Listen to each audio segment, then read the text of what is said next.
ইতিমধ্যে শুরু হয়ে গিয়েছে অন্নপূর্ণা যোজনার পেমেন্ট।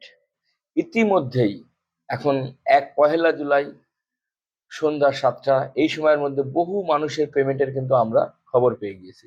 কিন্তু কিছু মানুষ তারপরে বিচলিত বা মানে টেনশনে আছে যে তারা এখনো পেমেন্ট পাননি। তো সত্যি কথা, এটা একটা বিশাল কর্মযজ্ঞ।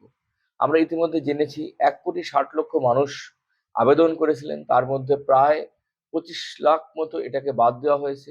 বাকি যারা তারা সবাই পেমেন্ট পাবেন। এই একটা বিশাল কর্মযজ্ঞ, এটা কিন্তু সাথে সাথে সম্ভব নয়।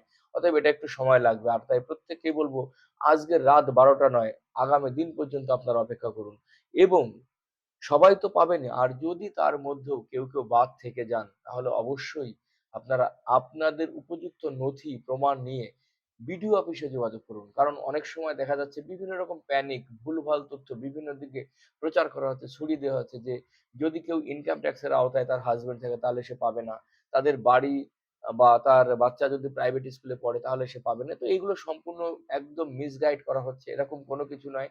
মানতে হবে আপনাদেরকে, এটা একটা বিশাল কর্মযজ্ঞ। প্রচুর মানুষকে সঠিক নথি যাচাই বাছাইয়ের মধ্যে দিয়ে শুধুমাত্র ভারতীয় এবং পশ্চিমবাংলার মহিলা তাদেরকেই কিন্তু এই সুযোগটা দেবে। তো সুতরাং এই কাজটা করতে একটু সময় দিতে হবে। সুতরাং টেনশনের কোনো কারণ নেই, অলরেডি শুরু হয়ে গিয়েছে। আগামী দিনকের মধ্যেও অনেক ব্যক্তি পেয়ে যাবেন যারা আজকে যদি না পেয়ে থাকেন। আর এরপরেও যদি কোনো অসুবিধা হয়, সময় আছে, সুযোগ আছে।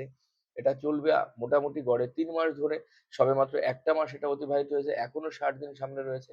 স্থানীয় বিডিওতে যোগাযোগ করলে কিন্তু আমরা এর একটা সমাধান পাবো। তো অত টেনশনের কোনো কারণ নেই। ভালো থাকবেন, সুস্থ থাকবেন।